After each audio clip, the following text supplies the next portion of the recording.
देशवासियों, मेरे परिवारजन, आज वो शुभ घड़ी है जब हम देश के लिए मर मिटने वाले, देश की आजादी के लिए अपना जीवन समर्पित करने वाले, आजीवन संघर्ष करने वाले, फांसी के तख्त पर चढ़कर के भारत मां की जय के नारे लगाने वाले अनगिनत आजादी के दीवानों को नमन करने का ये पर्व है।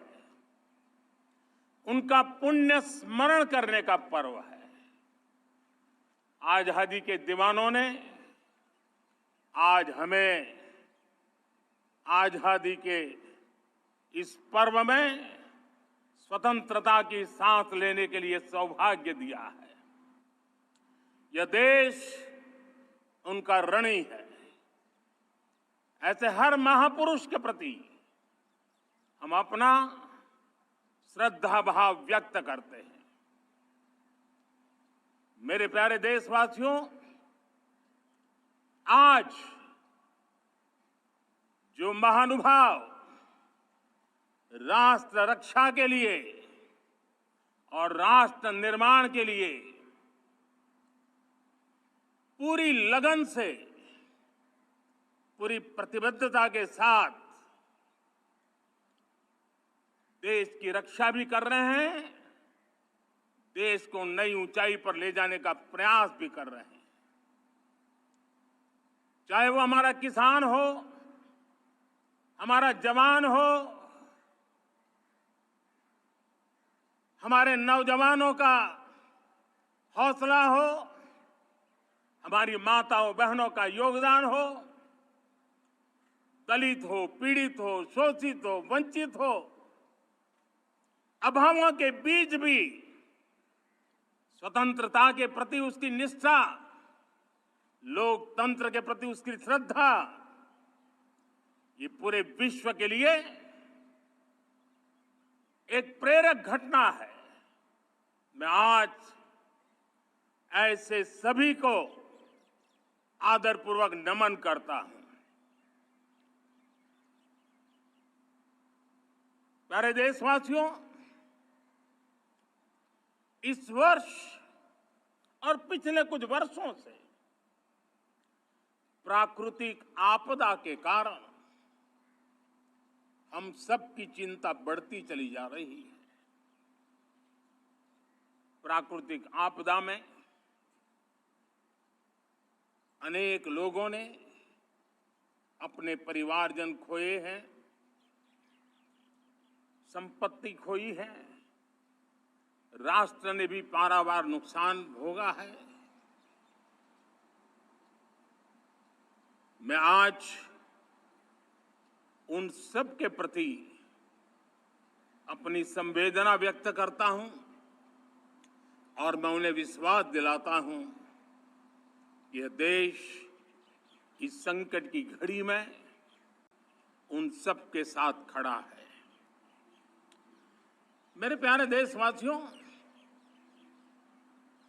हम जरा आजादी के पहले के वो दिन याद करें। सैकड़ों साल की गुलामी, हर कालखंड संघर्ष का रहा। युवा हो, बुजुर्ग हो, किसान हो, महिला हो, आदिवासी हो, उन्होंने गुलामी के खिलाफ जंग लड़ते रहे,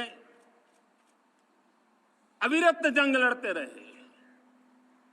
इतिहास गवाह है कि 1857 के स्वतंत्रता संग्राम, जिसको हम याद करते हैं, उसके पूर्व भी हमारे देश के कई आदिवासी क्षेत्र थे जहां आजादी का जंग लड़ा जाता था। साथियों, गुलामी का इतना लंबा कालखंड,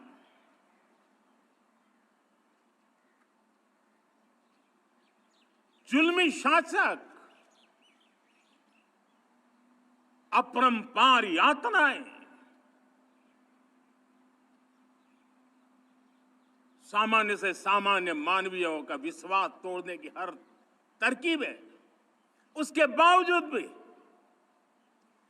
उस समय की जनसंख्या के हिसाब से करीब 40 करोड़ देशवासी आजादी के पूर्व 40 करोड़ देशवासियों ने वो जज्बा दिखाया, वो सामर्थ्य दिखाया, वो एक सपना लेकर के चले, एक संकल्प लेकर के चलते रहे, जूझते रहे। एक ही स्वर था, वंदे मातरम। एक ही सपना था, भारत की आजादी का। 40 करोड़ देशवासियों ने, और हमें गर्व है कि हमारी रगों में उन्हीं का खून है। वो हमारे पूर्वज थे। सिर्फ 40 करोड़ लोगों ने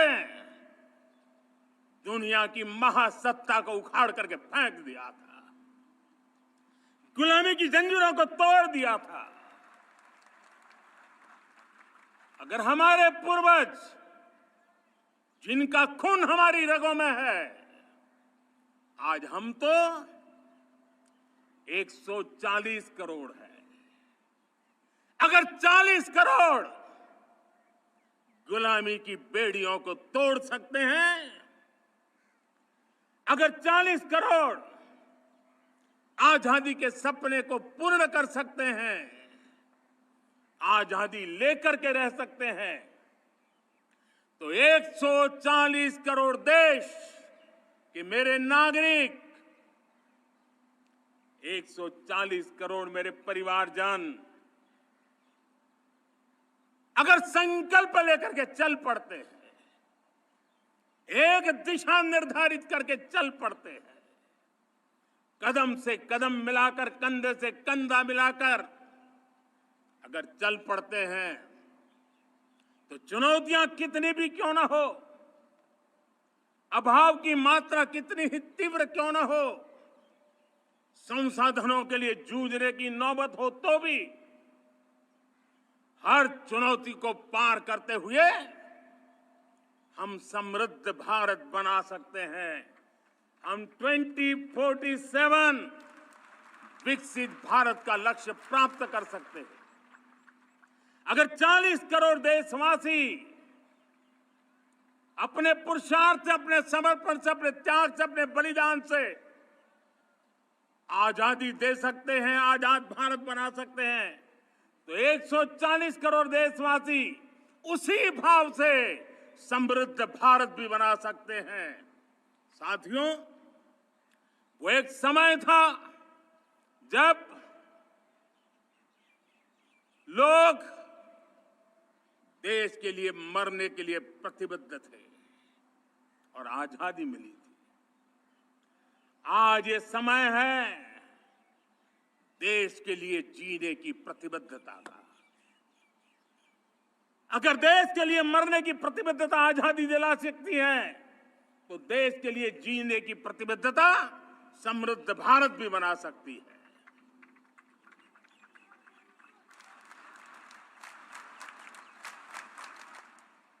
साथियों, विकसित भारत 2047 ये सिर्फ भाषण के शब्द नहीं है। इसके पीछे कठोर परिश्रम चल रहा है। देश के कोटि कोटि जनों के सुझाव लिए जा रहे हैं और हमने देशवासियों से सुझाव मांगे। और मुझे प्रसन्नता है कि मेरे देश के करोड़ों नागरिकों ने विकसित भारत 2047 के लिए अनगिनत सुझाव दिए हैं। हर देशवासी का सपना उसमें प्रतिबिंबित हो रहा है। हर देशवासी का संकल्प उसमें झलकता है।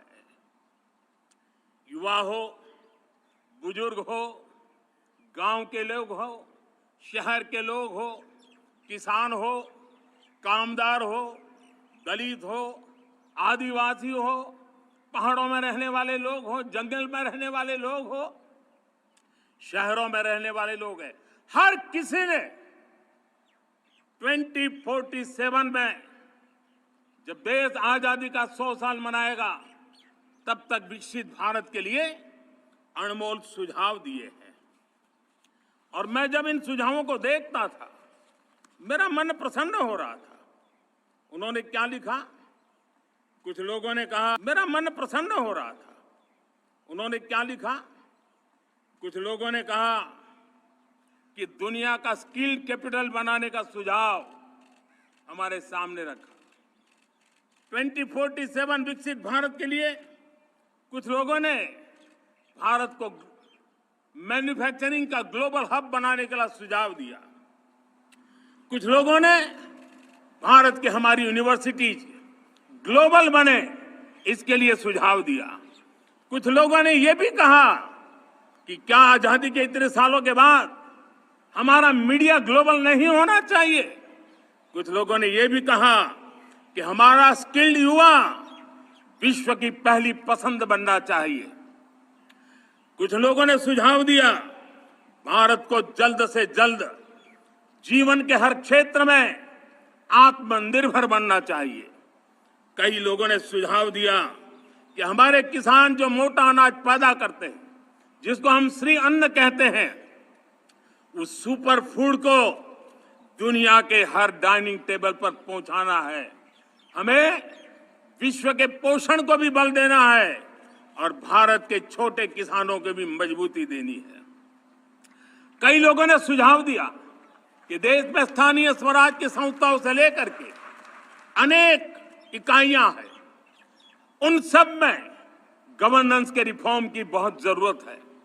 कई लोगों ने लिखा कि न्याय के अंदर जो विलंब हो रहा है उसके प्रति चिंता जाहिर की और ये भी कहा कि हमारे देश में न्याय व्यवस्था में रिफॉर्म की बहुत बड़ी जरूरत है।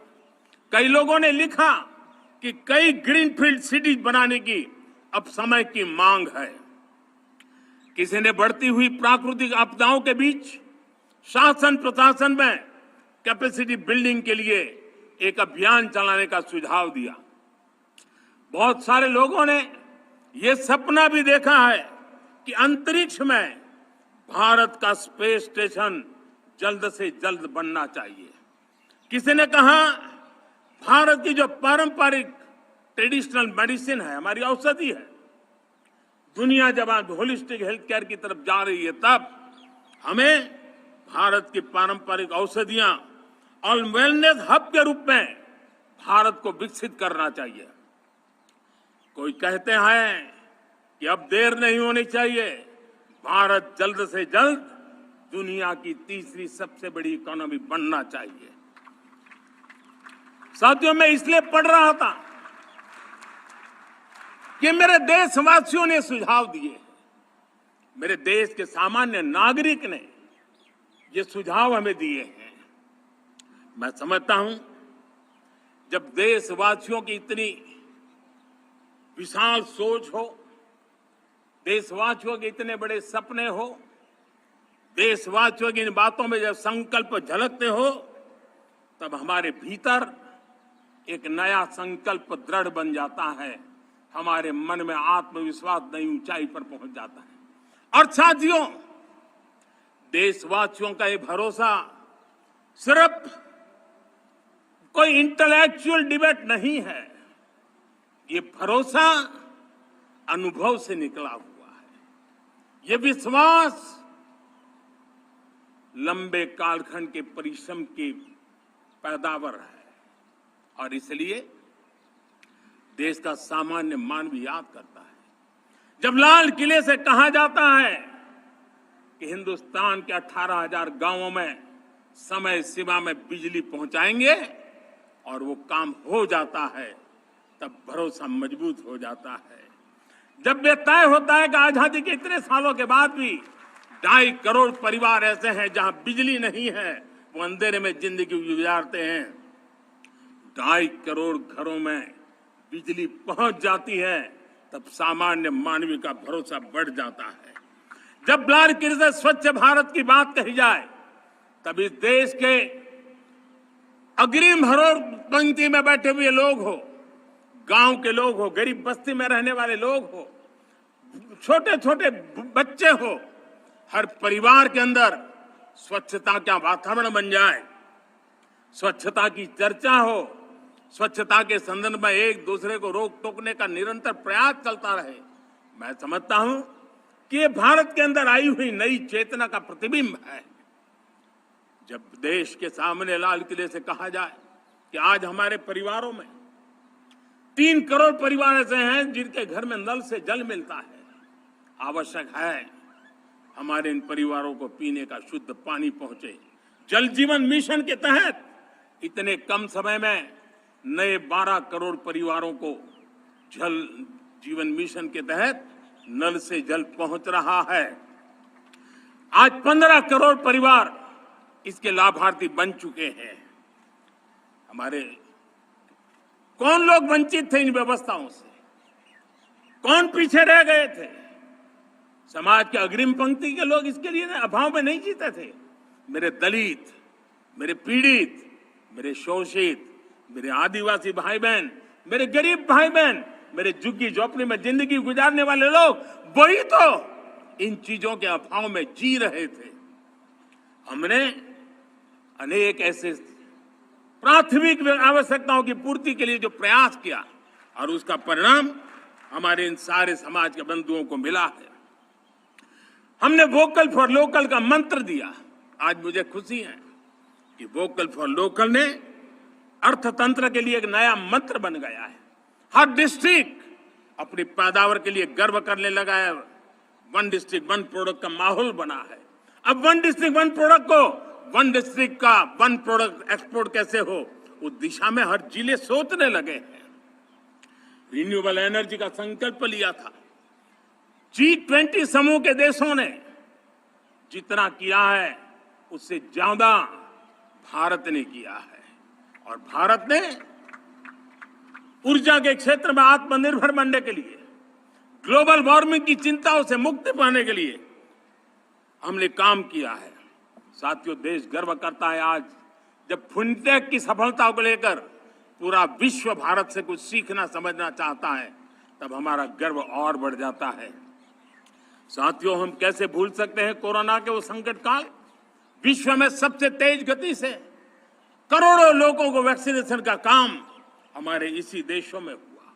यही देश हैं जो कभी आतताई आतंकवादी हमें आकर के मार के चले जाते थे। जब देश की सेना सर्जिकल स्ट्राइक करती है, जब देश की सेना एयर स्ट्राइक करती है, तो देश के नौजवानों का सीना ऊंचा हो जाता है, तन जाता है, गर्व से भर जाता है।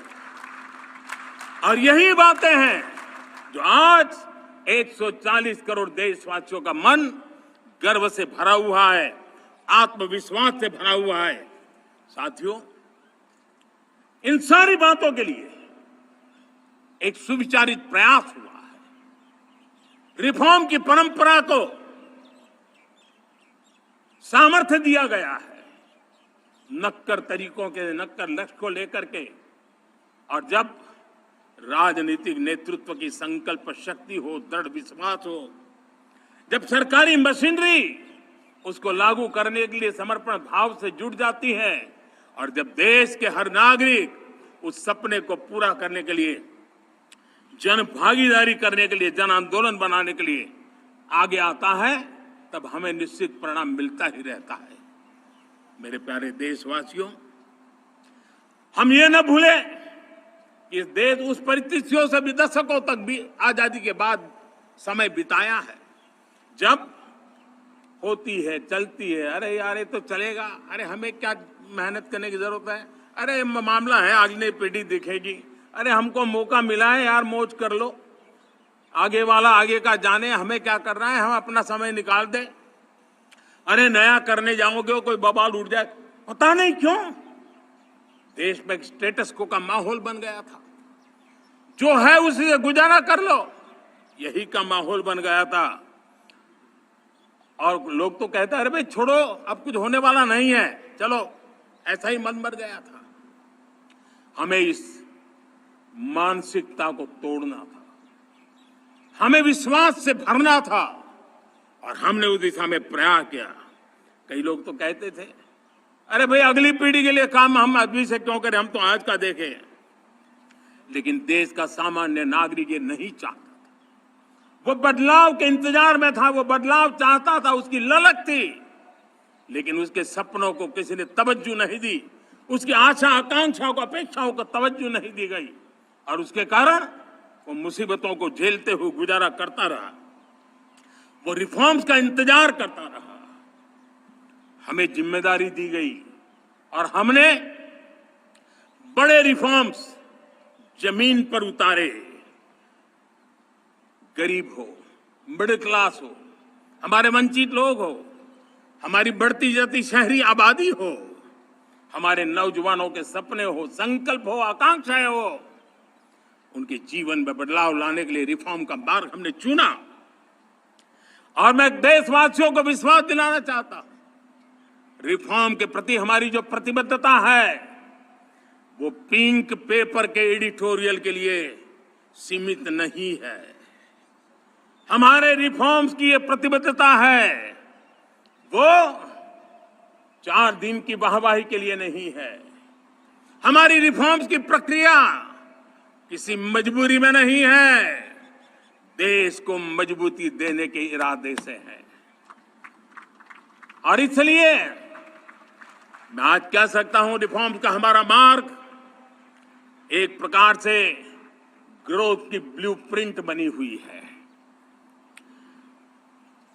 ये हमारा रिफॉर्म, ये ग्रोथ, ये बदलाव, ये सिर्फ डिबेट क्लब के लिए, इंटेलेक्चुअल सोसाइटी के लिए, एक्सपर्ट लोगों के लिए सिर्फ चर्चा का विषय नहीं है। साथियों, हमने राजनीतिक मजबूरी के कारण नहीं किया है। हम जो कुछ भी कर रहे हैं वो राजनीति का भागा गुणा करके नहीं सोचते हैं। हमारा एक ही संकल्प होता है, नेशन फर्स्ट, नेशन फर्स्ट, राष्ट्र हित सुप्रीम, ये मेरा भारत महान बने, इसी संकल्प को लेकर के हम कदम उठाते हैं। साथियों, जब रिफॉर्म की बात आती है, एक लंबा परिवेश है। अगर मैं उसकी चर्चा में चला जाऊंगा तो शायद घंटों निकल जाएंगे, लेकिन मैं एक छोटा सा उदाहरण देना चाहता हूं। बैंकिंग क्षेत्र में जो रिफॉर्म हुआ, आप सोचिए बैंकिंग क्षेत्र का क्या हाल था। न विकास होता था, न विस्तार होता था, न विश्वास बढ़ता था। इतना ही नहीं, जिस प्रकार की कारनामे चले उसके कारण हमारे बैंक संकटों से गुजर रहे थे। हमने बैंकिंग सेक्टर को मजबूत बनाने के लिए अनेक विध रिफॉर्म्स किए, और आज उसका कारण हमारी बैंक विश्व में जो इन्हीं गुनी मजबूत बैंक के हैं उसमें भारतीय बैंकों ने अपना स्थान बनाया है। और जब बैंक मजबूत होती है ना, तब फॉर्मल इकोनॉमी की ताकत भी बढ़ती है। जब बैंक की व्यवस्था बन जाती है, जब सामान्य खास करके मध्यम वर्ग के परिवार की जो रिक्वायरमेंट होती है उसको पूरा करने की सबसे बड़ी ताकत बैंकिंग सेक्टर में होती है। अगर उसको होम लोन चाहिए, उसको व्हीकल का लोन चाहिए, मेरे किसान को ट्रैक्टर के लिए लोन चाहिए, मेरे नौजवानों को स्टार्टअप के लिए लोन चाहिए, मेरे नौजवानों को कभी पढ़ने के लिए, एजुकेशन के लिए लोन चाहिए, किसी को विदेश जाने के लिए लोन चाहिए, ये सारी बातें उसे संभव होती है। मुझे तो खुशी है कि मेरे पशुपालक भी, मेरे मछली पालन करने वाले भाई बहन भी आज बैंकों से लाभ ले रहे हैं।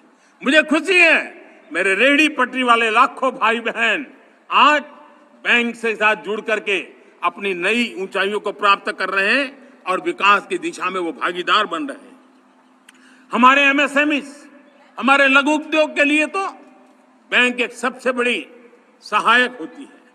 उसको रोजमर्रा पैसों की जरूरत होती है अपने नित्य मर्जी पर प्रगति के लिए, और उस काम को हमारी मजबूत बैंकों के कारण संभव हुआ है।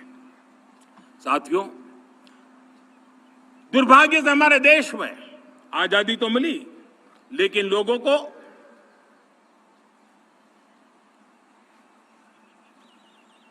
एक प्रकार से माई बाप कल्चर से गुजरना पड़ा। सरकार के पास मांगते रहो, सरकार के पास हाथ फैलाते रहो, किसी की सिफारिश के लिए रास्ते खोजते रहो, वही कल्चर डेवलप हुआ था। आज हमने गवर्नेंस के इस मॉडल को बदला है। आज सरकार खुद लाभार्थी हितार्थी के पास जाती है। आज सरकार खुद उसके घर गैस का चूल्हा पहुंचाती है। आज सरकार खुद उसके घर पानी पहुंचाती है। आज सरकार खुद उसके घर बिजली पहुंचाती है। आज सरकार खुद उसको आर्थिक मदद दे करके विकास के नए आयामों को सर करने के लिए प्रेरित करती है, प्रोत्साहित करती है। आज सरकार खुद नौजवान के स्किल डेवलपमेंट के लिए अनेकविध कदम उठा रही है। साथियों, बड़े रिफॉर्म्स के लिए हमारी सरकार बहुत ही प्रतिबद्ध है और हम इसी के द्वारा देश में प्रगति की राह को चुनना चाहते हैं। साथियों, देश में नई व्यवस्थाएं बन रही है। देश को आगे ले जाने के लिए अनेकविध नीतियों को, अनेकविध पॉलिसीज को निरंतर बनाया जाए और नए सिस्टम पर देश का भरोसा भी बढ़ता रहता है, निरंतर बढ़ता रहता है। आज जो 20-25 साल का नौजवान है, जो 10 साल पहले जब 12-15 साल की उम्र का नौजवान था, उसने अपनी आंखों के सामने ये बदलाव देखा है। 10 साल के भीतर भीतर उसके सपनों को आकार मिला है, धार मिली है और उसके आत्मविश्वास में एक नई चेतना जगी है और वही देश का एक नया सामर्थ्य के रूप में उभरना है। आज विश्व भर में भारत की साख बढ़ी है, भारत के प्रति देखने का नजरिया बदला है। आज विश्व में युवाओं के लिए संभावनाओं के द्वार खुले हैं।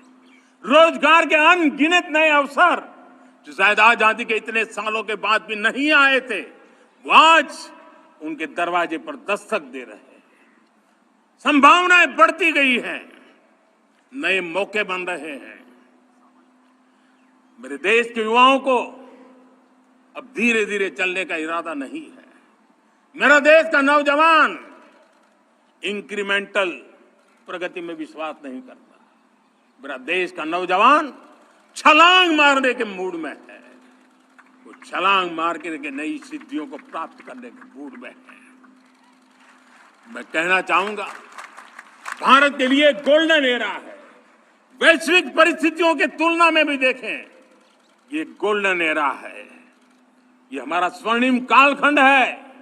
मेरे प्यारे देशवासियों, ये अवसर हमें जाने नहीं देना है।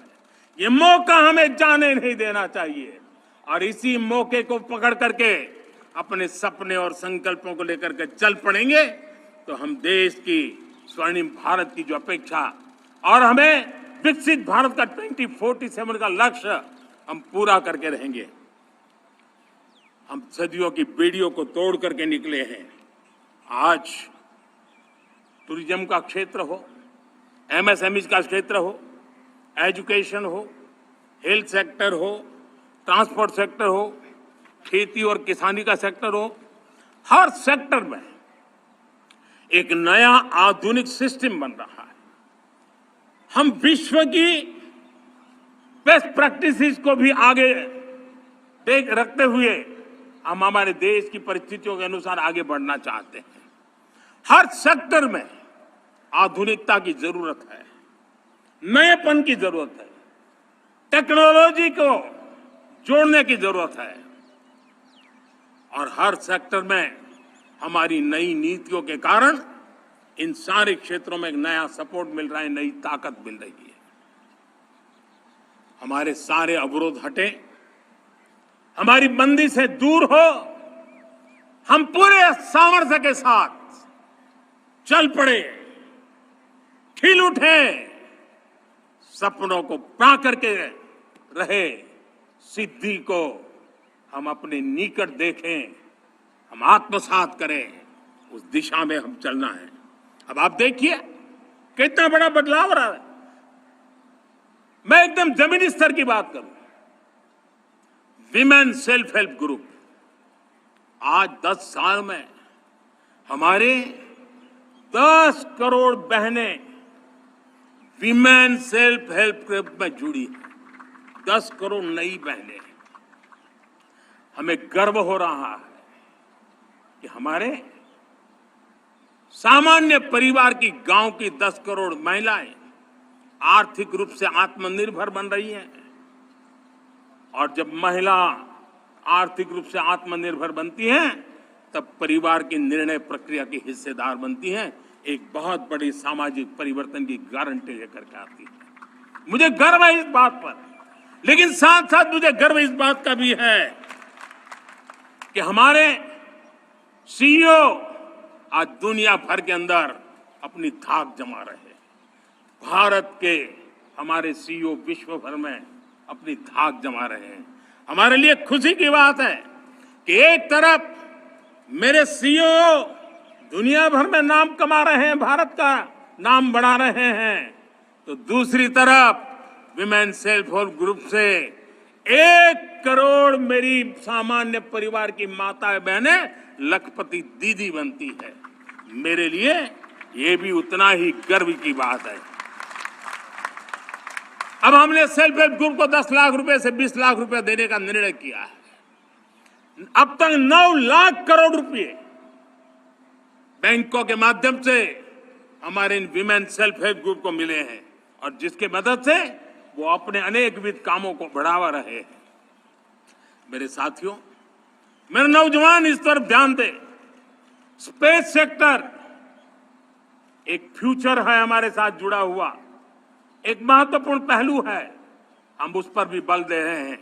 हमने स्पेस सेक्टर में बहुत रिफॉर्म किए हैं। जिन बंधनों में हमने स्पेस सेक्टर को बांध के रखा था, उसे हमने खोल दिया है। आज सैकड़ों स्टार्टअप्स स्पेस के सेक्टर में आ रहे हैं। वाइब्रेंट बनता जाता हमारा स्पेस सेक्टर भारत को एक शक्तिशाली राष्ट्र बनाने का एक महत्वपूर्ण अंग है, और हम इसको दूर की सोच के साथ मजबूती दे रहे हैं। आज private satellite, private rocket launch हो रहे हैं। ये गर्व की बात है। आज मैं कह सकता हूं, जब नीति सही होती है, नियत सही होती है और पूर्ण समर्पण से राष्ट्र का कल्याण यही मंत्र होता है, तो निश्चित परिणाम हम प्राप्त करके रहते हैं। मेरे प्यारे देशवासियों, आज देश में नए अवसर बने, तब मैं कह सकता हूं 2 चीजें और हुई जिसने विकास को एक गति दी है, विकास को एक नई छलांग दी है। और ये है, पहला है आधुनिक इंफ्रास्ट्रक्चर का निर्माण। हमने इंफ्रास्ट्रक्चर को आधुनिक बनाने की दिशा में बहुत बड़े कदम उठाए हैं। और दूसरी तरफ सामान्य मानवीय के जीवन में जो बाधाएं हैं, ईज ऑफ लिविंग का हमारा जो सपना है, उस पर भी हमने उतना ही बल दिया है। पिछले 1 दशक में अभूतपूर्व इंफ्रास्ट्रक्चर का विकास हुआ है। रेल हो, रोड हो, एयरपोर्ट हो, पोर्ट हो, ब्रॉडबैंड कनेक्टिविटी हो, गांव-गांव नए स्कूल बनाने की बात हो, जंगलों में स्कूल बनाने की बात हो, दूर सुदूर इलाकों में अस्पताल बनाने की बात हो, आरोग्य मंदिर बनाने की बात हो, मेडिकल कॉलेजों का काम हो, आयुष्मान आरोग्य मंदिरों का निर्माण चलता हो, 60,000 से ज्यादा अमृत सरोवर बने हो, 2 लाख पंचायतों तक ऑप्टिकल फाइबर नेटवर्क पहुंचा हो, नहरों का एक बहुत बड़ा जाल बिछाया जा रहा हो, 4 करोड़ पक्के घर बनना, गरीबों को एक नया आश्रय मिलना, 3 करोड़ नए घर बनाने के संकल्प के साथ आगे बढ़ने की हमारी कोशिश हो। हमारा पूर्वी भारत, नॉर्थ ईस्ट, उसका इलाका आज इंफ्रास्ट्रक्चर के लिए जाने जाना लगा है। और हमने ये जो कायाकल्प किया है, उसका सबसे बड़ा लाभ समाज के उन वर्गों तक हम पहुंचे हैं जो ग्रामीण सड़कें वहां बनी है, जिनकी तरफ कोई देखता नहीं था, जिस इलाकों को नहीं देखता था, जिन गांवों को नहीं देखता था। दलित हो, पीड़ित हो, शोषित हो, वंचित हो, पिछड़े हो, आदिवासी हो, जंगल में रहने वाले हो, दूर सुदूर पहाड़ों में रहने वाले हो, सीमावर्ती स्थान पर रहने वाले हो, हमने उनकी आवश्यकता की पूर्ति की है। हमारे मछुआरे भाई बहनों की आवश्यकताओं को पूरा करना, हमारे पशुपालकों के जीवन को बदलना, एक प्रकार से सर्वांगीण विकास का प्रयास हमारी नीतियों में रहा, हमारी नीयत में रहा है, हमारे रिफॉर्म में रहा है, हमारे कार्यक्रमों में रहा है, हमारी कार्यशैली में रहा है। और उस सबसे बड़ा लाभ मेरे युवाओं को होता है। उनको नए नए अवसर मिलते हैं, नए नए क्षेत्र में कदम रखने का उसके लिए संभावनाएं बन जाती है, और वही तो सबसे ज्यादा रोजगार दे रहा है। और सबसे ज्यादा रोजगार प्राप्त करने का अवसर इन्हीं समय में उनको मिला है। हमारा जो मध्यम वर्गीय परिवार है, मध्यम वर्गीय परिवार को क्वालिटी ऑफ लाइफ, वो स्वाभाविक उसकी अपेक्षा रहती है।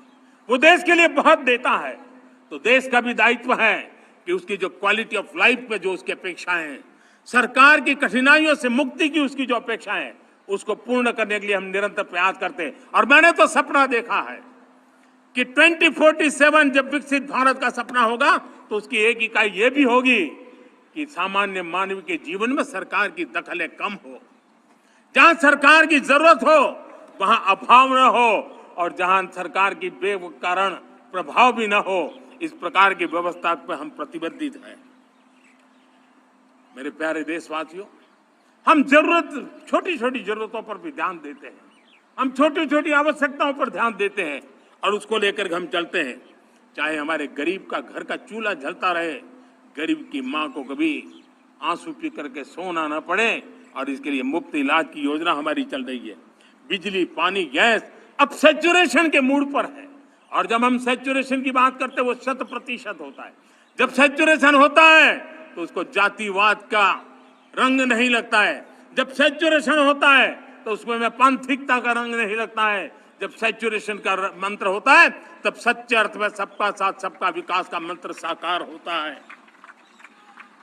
लोगों के जीवन में सरकार की दखल कम हो, उस दिशा में हमने हजारों कंप्लायंसेस के लिए सरकार सामान्य मानवी पर बोझ डालती थी, उन सारे कंप्लायंसेस को दूर किया। हमने देशवासियों के लिए 1,500 से ज्यादा कानूनों को खत्म कर दिया, ताकि कानूनों की जंजाल के अंदर देशवासियों को फंसना न पड़े। हमने छोटी छोटी गलतियों के कारण ऐसे कानून बने थे, उनको जेल में अंदर धकेल दिया जाए। हमने उन छोटे छोटे कारणों से जेल जाने के जो परंपराएं थी, उन सारे कानूनों को नष्ट कर दिया, और उसको कानूनों को जेल भेजने के प्रावधान को व्यवस्था से बाहर कर दिया है। आज हमने जो आजादी की विरासत के गर्व की बात हम जो करते हैं, सदियों से हमारे पास जो क्रिमिनल लॉ थे, आज हमने उसको नए क्रिमिनल लॉ, जिसको हमने न्याय संहिता के रूप में, और जिसके मूल में दंड नहीं पर नागरिक को न्याय, इस भाव को हमने प्रबल बनाया है। ईज ऑफ लिविंग बनाने के लिए देशव्यापी मिशन में काम करें। हर लेवल पर मैं सरकार के प्रतिनिधियों का आह्वान करता हूं, मैं जनप्रतिनिधि, वो किसी भी दल के क्यों न हो, किसी भी राज्य के क्यों न हो, सबसे आग्रह करता हूं कि हमने एक मिशन मोड में ईज ऑफ लिविंग के लिए कदम उठाने चाहिए। मैं हमारे युवाओं को, प्रोफेशनल्स को, सबको मैं कहना चाहता हूं, आप अपने स्थान पर जहां पर आपको छोटी छोटी दिक्कतें होती है, आप उसके सॉल्यूशन को लेकर के सरकार को चिट्ठी लिखते रहिए। सरकार को बताइए कि बिना कारण की कठिनाई आए उसको दूर करने से कोई नुकसान नहीं है। मैं पक्का मानता हूं आज सरकारें संवेदनशील है। हर सरकार, स्थानीय स्वराज्य की संस्था होगी या राज्य सरकार होगी या केंद्र सरकार होगी, उसको तवज्जो देगी। गवर्नेंस में रिफॉर्म्स, ये हमें विकसित भारत 2047 के सपने के लिए हमने उसको जोर लगा करके आगे बढ़ाना होगा, ताकि सामान्य मानवी के जीवन में अवकाश ही अवकाश पैदा हो, रुकावटें खत्म होती चली जाए। नागरिकों का डिग्निटी ऑफ सिटीजन, नागरिकों के जीवन में सम्मान मिले। डिलीवरी के संबंध में कभी किसी को ये कहने की नौबत ना आया कि ये तो मेरा हक था कि मुझे मिला नहीं, उसको खोजना न पड़े। सरकार के गवर्नेंस में डिलीवरी सिस्टम को और मजबूती चाहिए। आप देखिए, देश में जब हम रिफॉर्म की बात करते हैं, आज देश में करीब 3 लाख संस्थाएं काम कर रही है, चाहे पंचायत हो, नगर पंचायत हो, नगर पालिका हो, महानगर पालिका हो, यूटी हो, स्टेट हो, डिस्ट्रिक्ट हो, केंद्र, छोटी मोटी 3 लाख करीब करीब इकाइयां हैं। अगर ये हमारे 3 लाख इकाइयों को मैं आज आह्वान करता हूं कि अगर आप साल में अपने स्तर पर जिन चीजों की जरूरत है सामान्य मानवी के लिए 2 रिफॉर्म करें। ज्यादा नहीं कह रहा हूं मेरे साथियों, एक पंचायत हो, एक राज्य सरकार हो, कोई विभाग हो, सिर्फ 1 साल में 2 रिफॉर्म और उसको जमीन पर उतारें। आप देखिए, हम देखते ही देखते 1 साल में करीब करीब 25-30 लाख रिफॉर्म कर सकते हैं। जब 25-30 लाख रिफॉर्म हो जाए तब सामान्य मानवी का विश्वास कितना बढ़ जाएगा, उसकी शक्ति राष्ट्र को नई ऊंचाई पर ले जाने में कितनी काम आएगी। और इसलिए हम अपने स्तर पर होती है चलती से मुक्ति पाकर के बदलावों के लिए आगे आए, हिम्मत के साथ आगे आए। और सामान्य मानवी की जरूरत छोटी छोटी जरूरत होती है, पंचायत लेवल पर भी वो मुसीबतें झेल रहा है, उन मुसीबतों से हम मुक्ति दिलाएं तो मुझे पक्का विश्वास है कि हम सपनों को पार कर सकते हैं। मेरे प्यारे देशवासियों, आज देश आकांक्षाओं से भरा हुआ है। हमारे देश का नौजवान नई सिद्धियों को चूमना चाहता है, नए नए शिखरों पर वो कदम रखना चाहता है।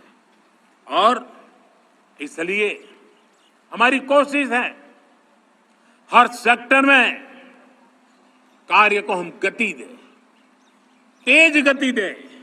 और उसके द्वारा पहले हम हर सेक्टर में नए अवसर पैदा करें।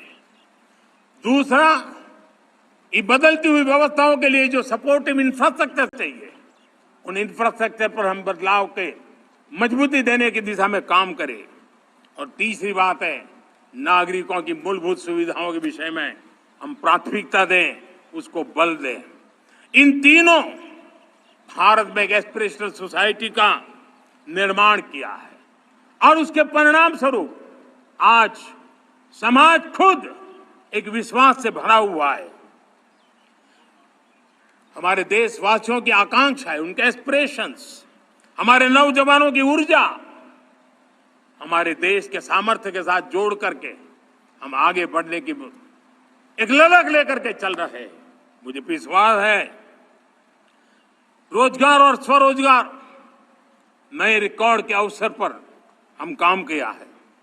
प्रति व्यक्ति आज आय दोगुनी करने में हम सफल हुए हैं। ग्लोबल ग्रोथ में भारत का योगदान बड़ा है। भारत का एक्सपोर्ट लगातार बढ़ रहा है। विदेशी मुद्रा भंडार लगातार बढ़ा हुआ है, पहले से 2 गुना पहुंचा है। ग्लोबल संस्थानों का भारत के प्रति भरोसा बढ़ा है।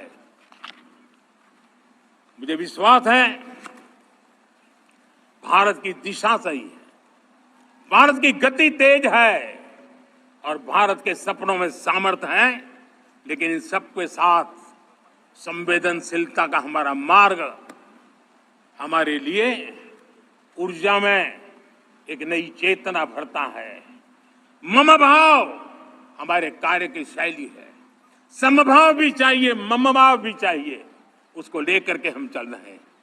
साथियों, मैं जब कोरोना काल को याद करता हूं, कोरोना की वैश्विक महामारी के बीच सबसे तेजी से इकोनॉमी को बेहतर बनाने वाला कोई देश है तो वो देश भारत है।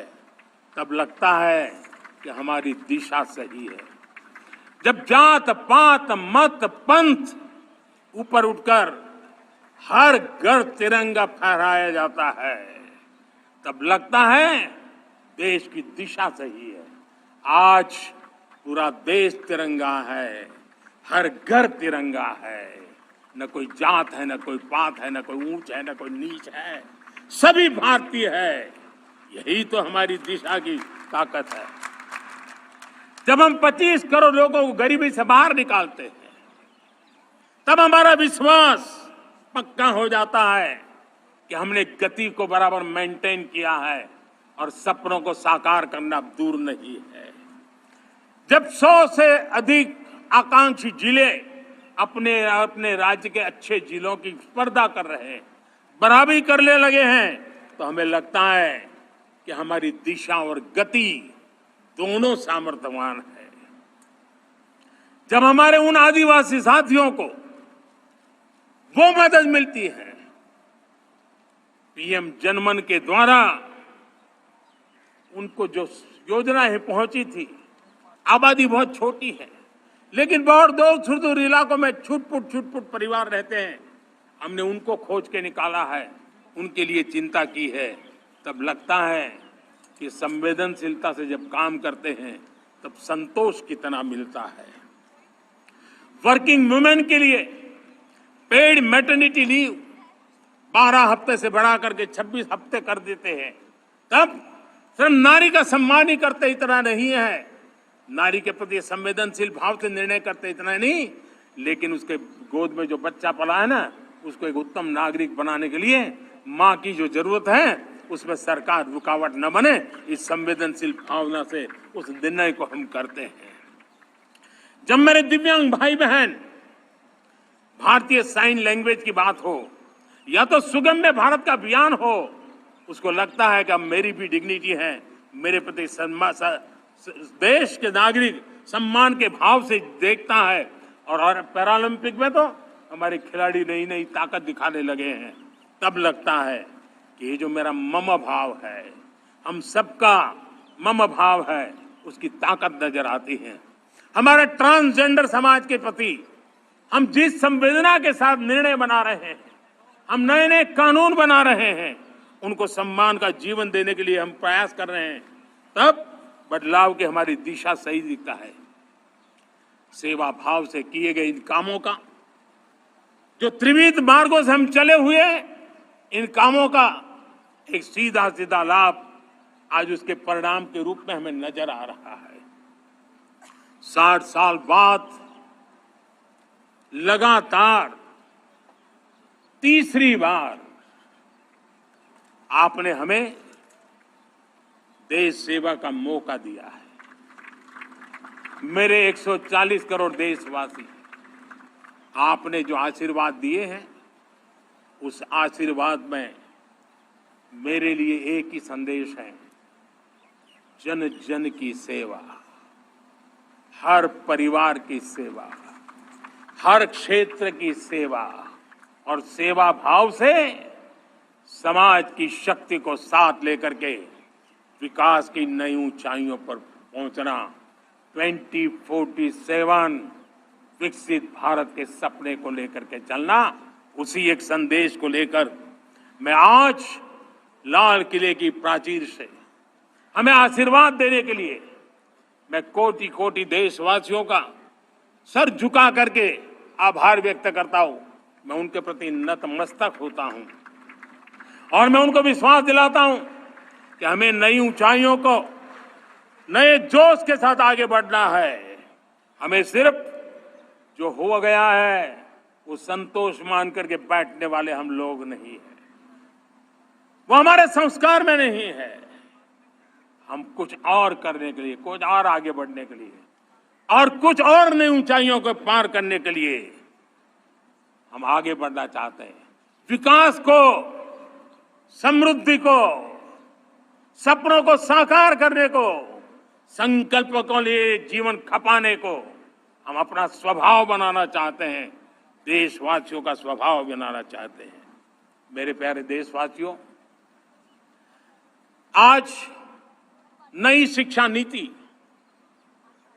बहुतेक मात्रा में कई राज्यों ने उसको अच्छा इनिशिएटिव लिए है और उसके कारण आज एक 21वीं सदी के अनुरूप हमारी शिक्षा व्यवस्था को जो हम बल देना चाहते हैं और विकसित भारत के सपने के लिए जिस प्रकार से मानव समूह तैयार करना चाहते हैं, नई शिक्षा नीति बहुत बड़ी भूमिका अदा। मैं नहीं चाहता हूं कि मेरे देश के नौजवानों को अब विदेशों में पढ़ने के लिए मजबूर होना पड़े। मध्यम वर्गीय परिवार के लाखों करोड़ों रुपया बच्चों को विदेश पढ़ने के लिए भेजने में खर्च हो जाए हम यहाँ ऐसी शिक्षा व्यवस्था का विकसित करना चाहते हैं कि मेरे देश के नौजवानों को विदेश जाना न पड़े, मेरे मध्यम वर्गीय परिवारों को लाखों करोड़ रुपया खर्च करना न पड़े। इतना ही नहीं, ऐसे संस्थान निर्माण हो ताकि विदेशों से लोग भारत के अंदर उनका मुंह मोड़े। अभी अभी हमने बिहार का हमारा गौरवप्रद इतिहास रहा है, नालंदा यूनिवर्सिटी का पुनर्निर्माण किया है। फिर से एक बार नालंदा यूनिवर्सिटी काम करना शुरू कर दिया है, लेकिन हमें शिक्षा के क्षेत्र में फिर से एक बार सदियों पुराने उस नालंदा स्पिरिट को जगाना होगा, उस नालंदा स्पिरिट को जीना होगा, उस नालंदा स्पिरिट को लेकर के बड़े विश्वास के साथ विश्व की ज्ञान की परंपराओं को नई चेतना देने का काम हमें करना होगा। मुझे पक्का विश्वास है कि नई शिक्षा नीति ने मातृभाषा पर बल दिया है।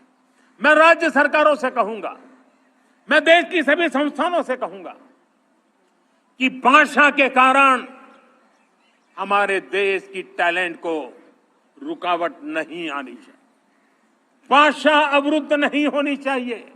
मातृभाषा का सामर्थ्य हमारे देश के छोटे छोटे गरीब से गरीब मां के बेटे को भी सपने पूरा करने का ताकत देता है।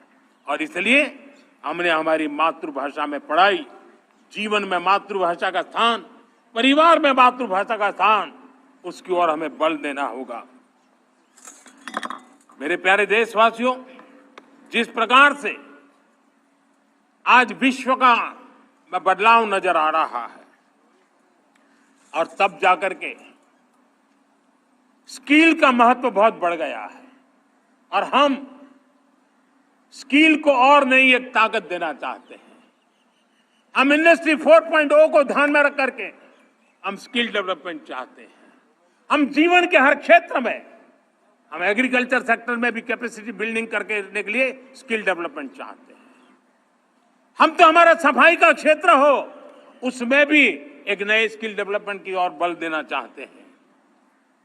और हम स्किल इंडिया प्रोग्राम को बहुत व्यापक रूप से इस बार लेकर के आए हैं।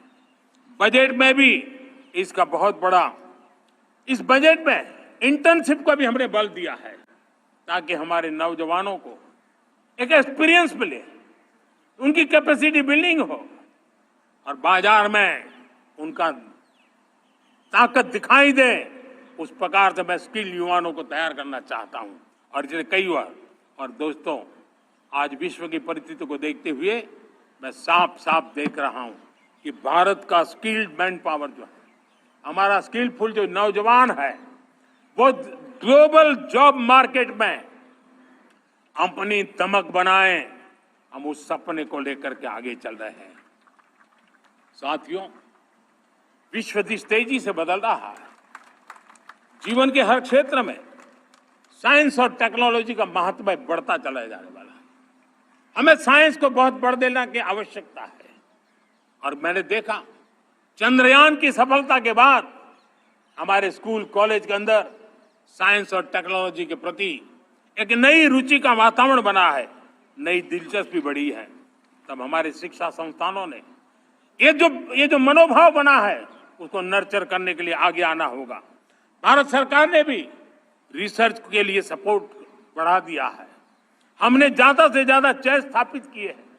हमने नेशनल रिसर्च फाउंडेशन बना करके हमने उसको एक कानूनी परिवेश में ला करके स्थायी रूप से एक व्यवस्था विकसित की है ताकि रिसर्च को लेकर के निरंतर बल मिले और ये रिसर्च फाउंडेशन उस काम को करे। मेरे बड़े गर्व की बात है कि बजट में हमने 1 लाख करोड़ रुपया रिसर्च और इनोवेशन के लिए हमने देने का निर्णय किया है ताकि हमारे देश के नौजवान के पास जो आइडियाज है, उस आइडियाज को हम जमीन पर उतार पाए। साथियों, आज भी हमारे देश में मेडिकल एजुकेशन के लिए हमारे बच्चे बाहर जा रहे हैं। वैसा कहा मैंने, बहुत ज्यादातर मध्यम वर्गीय परिवार के, उनके लाखों करोड़ों रुपए खर्च हो जाते हैं। और तब जाकर के हमने पिछले 10 साल में मेडिकल सीटों को करीब करीब 1 लाख कर दिया। आज मैं करीब करीब 25,000 युवा हर साल विदेश में मेडिकल एजुकेशन के लिए जाते हैं, और ऐसे ऐसे देश में जाना पड़ रहा है, कभी कभी तो मैं सुनता हूं तो हैरान हो जाता हूं। और इसलिए हमने तय किया है कि अगले 5 साल में मेडिकल लाइन में 75,000 नई सीटें बनाई जाएगी। मेरे प्यारे देशवासियों, विकसित भारत 2047 वो स्वस्थ भारत भी होना चाहिए, और जब स्वस्थ भारत हो तो आज जो बच्चे हैं उनके पोषण पर आज से ही ध्यान देने की जरूरत है। और इसलिए हमने विकसित भारत की जो पहली पीढ़ी है उनकी तरफ विशेष ध्यान दे करके हमने पोषण का एक अभियान चला है। हमने राष्ट्रीय पोषण मिशन शुरू किया है, पोषण को हमने प्राथमिकता दी है। मेरे प्यारे देशवासियों, हमारी कृषि व्यवस्था को ट्रांसफॉर्म करना बहुत जरूरी है, समय की मांग है। हम सदियों से जिस परंपरा में दबे हुए हैं, जकड़े हुए हैं, उससे मुक्ति पानी होगी, और हमारे किसानों को उसके लिए हम मदद भी दे रहे हैं। हम उसको ट्रांसफॉर्म करने की दिशा में लगातार काम करते आए हैं। आज आसान ऋण दे रहे हैं किसानों को, टेक्नोलॉजी की मदद दे रहे हैं। किसान जो पैदावार करता है उसको वैल्यू एडिशन के लिए हम काम कर रहे हैं, उसके लिए मार्केटिंग के लिए पूरा प्रबंध करते हैं, ताकि उसको एंड टू एंड हर जगह पे हैंड होल्डिंग की व्यवस्था हो। उस दिशा में हम काम कर रहे हैं।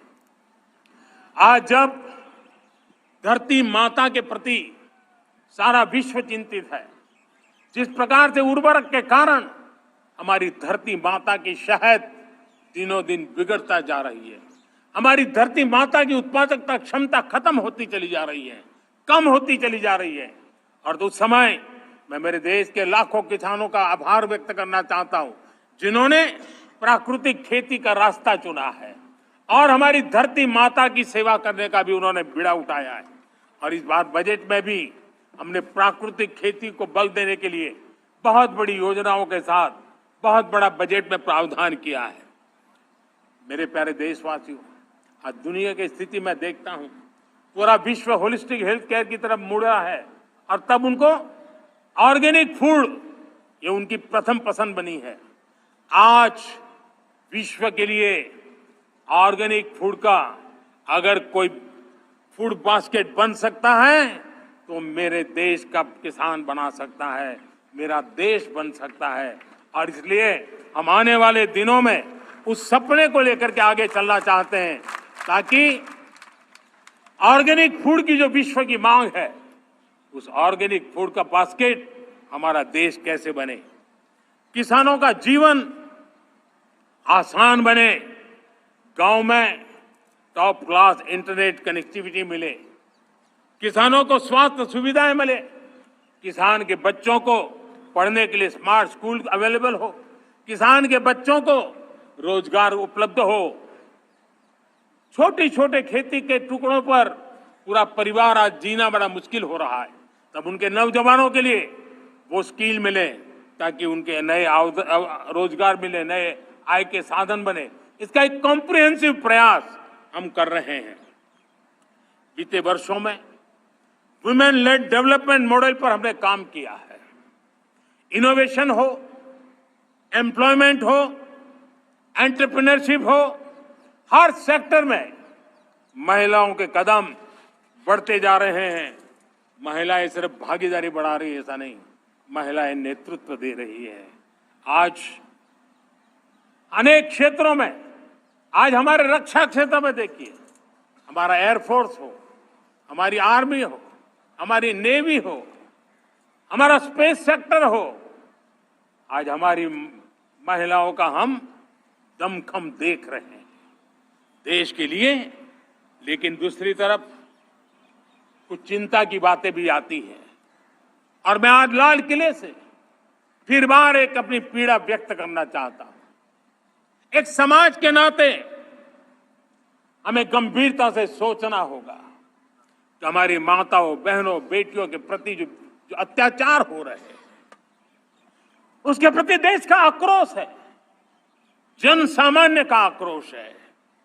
इस आक्रोश को मैं महसूस कर रहा हूं।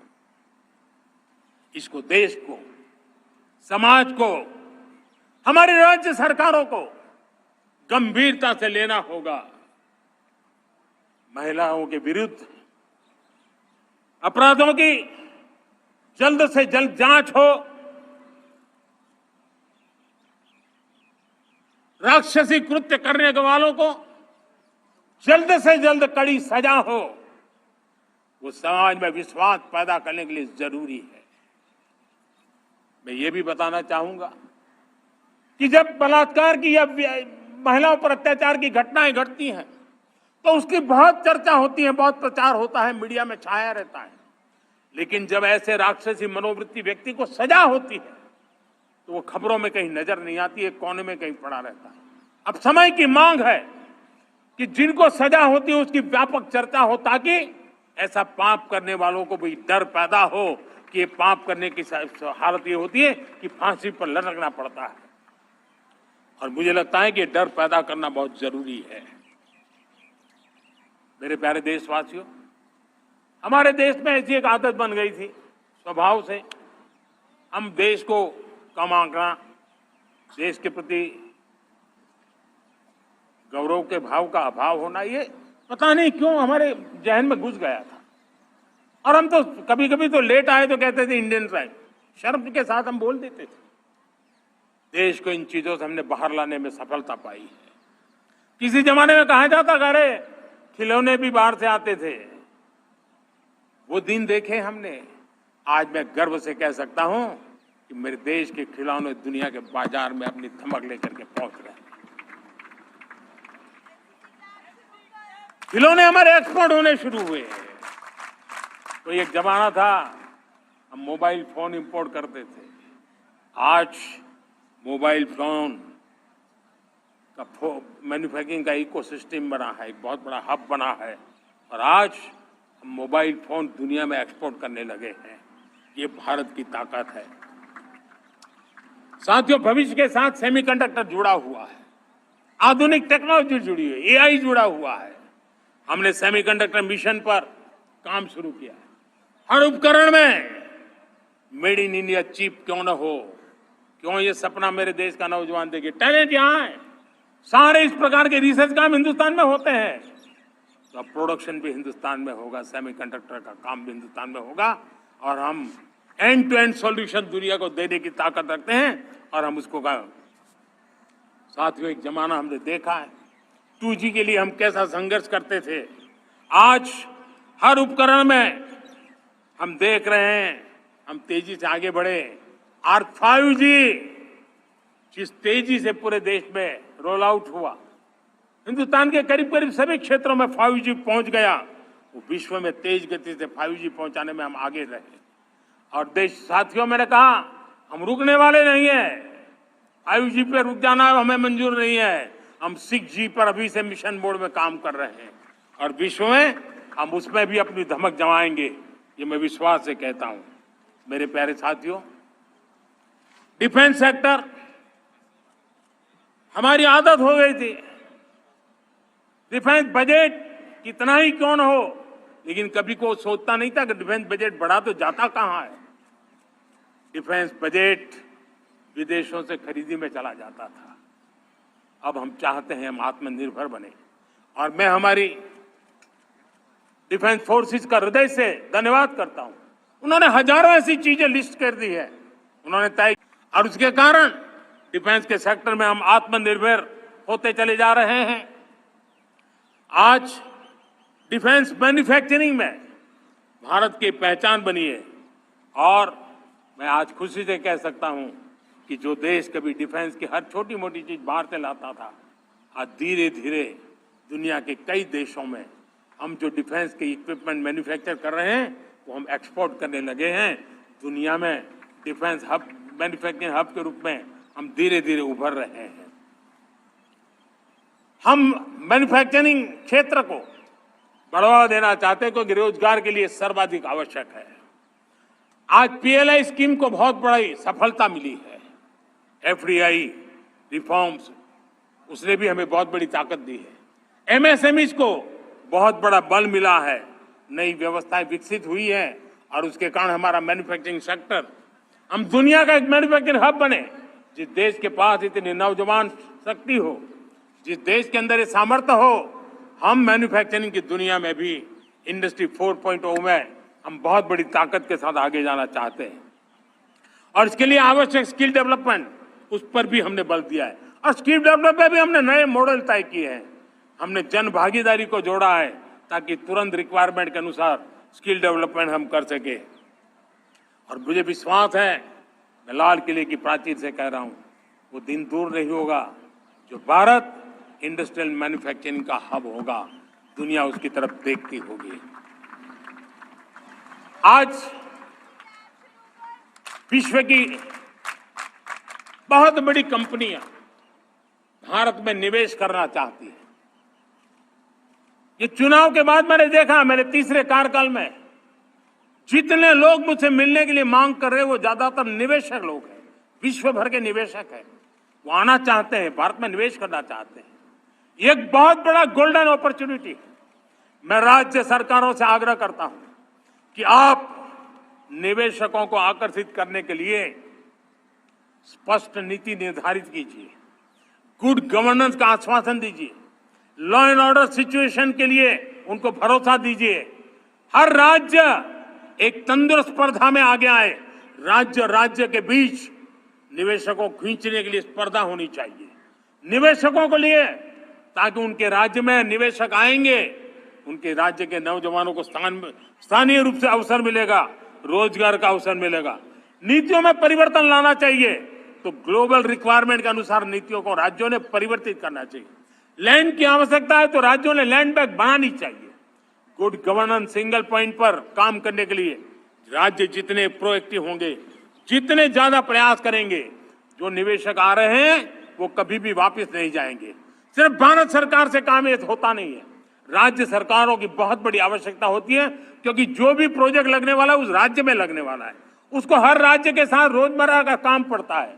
और इसलिए मैं राज्यों से आग्रह करूंगा कि जब विश्व पूरा भारत की तरफ आकर्षित हो रहा है, विश्व पूरा भारत में निवेश करने के लिए प्रतिबद्ध हो रहा है, तब ये हमारा दायित्व बनता है कि हमारी पुरानी आदतें छोड़ करके स्पष्ट नीति के साथ हम आगे आए। देखिए, आपको परिणाम अपने राज्य में दिखाई देगा और आपका राज्य भी चमक उठेगा, ये मैं आपको विश्वास देता हूं। साथियों, भारत अपनी बेस्ट क्वालिटी के लिए पहचानी जाए, ये बहुत जरूरी है। अब विश्व के लिए हमें डिजाइन ऑफ इंडिया का क्षेत्र, डिजाइन इन इंडिया, इस पर हमने बल देना है। हमें कोशिश करनी है अब इंडियन स्टैंडर्ड इंटरनेशनल स्टैंडर्ड बनने चाहिए। इंडियन स्टैंडर्ड इंटरनेशनल स्टैंडर्ड बनेंगे तब हमारी हर चीज को सहजता से मोहर लग जाएगी और ये हमारे प्रोडक्शन की क्वालिटी पर निर्भर करेगा, हमारी सेवा की क्वालिटी पर निर्भर करेगा, हमारे अप्रोच की क्वालिटी पर निर्भर करेगा।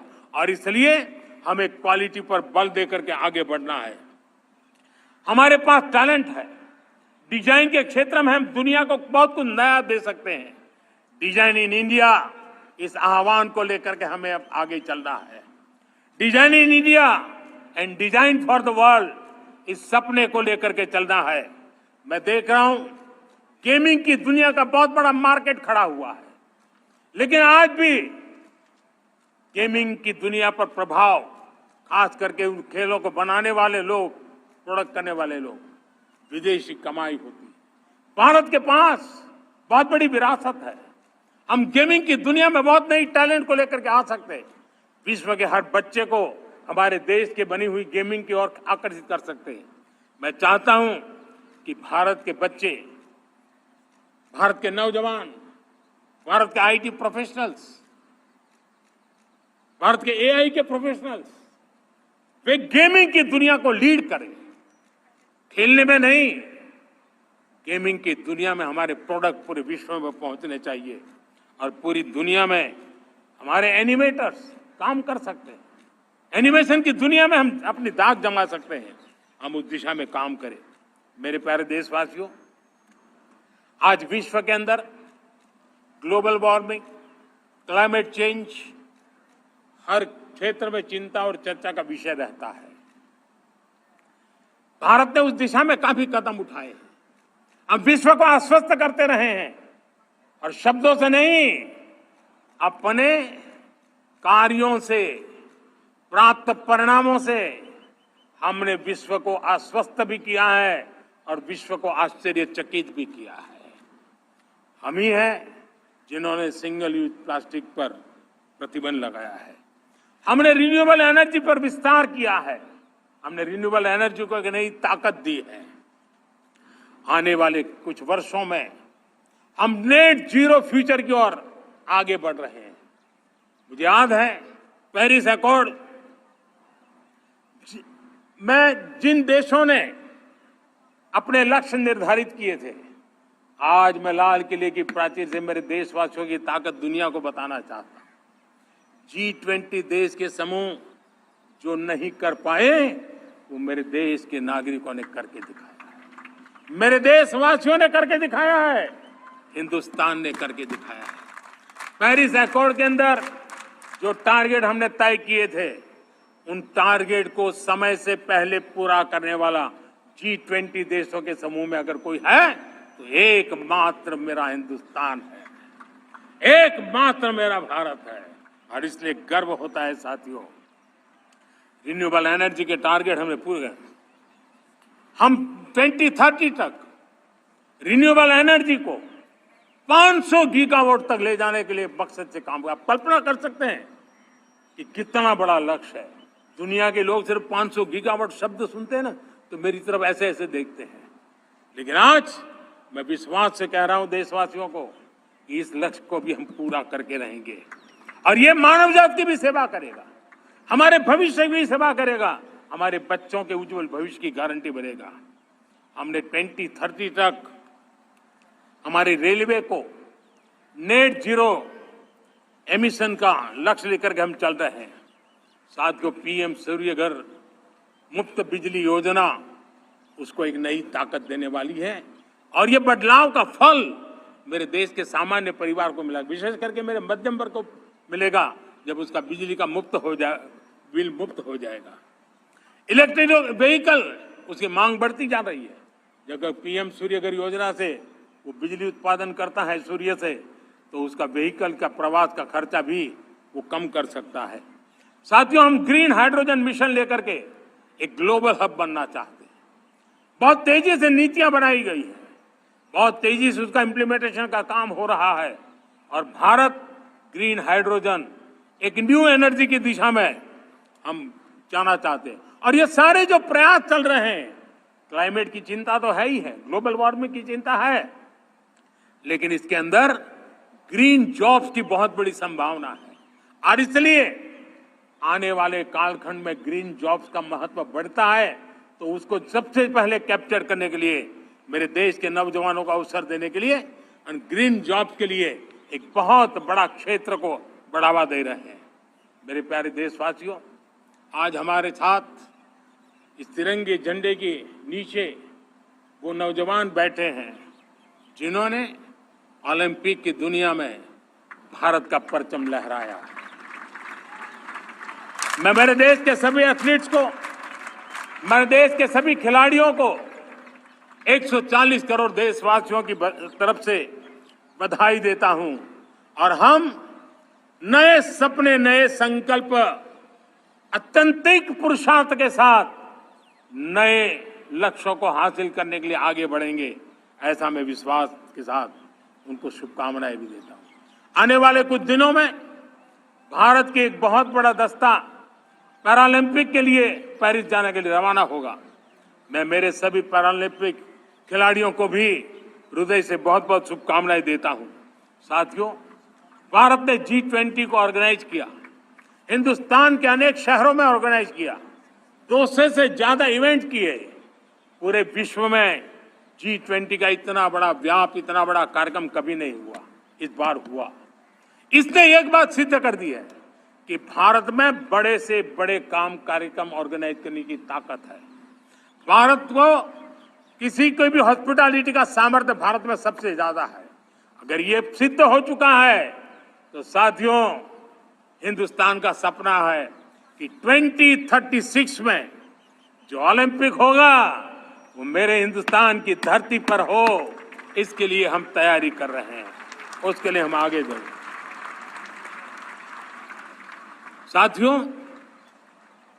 समाज के आखिरी तबके के जो लोग हैं, ये हमारा सामाजिक दायित्व है। अगर कोई पीछे रह जाते हैं तो हमारी आगे बढ़ने की गति कम कर देता है, और इसलिए हम आगे बढ़ना चाहते हैं तो भी सफलता तब मिलती है पीछे वाले को भी साथ साथ आगे ले आए।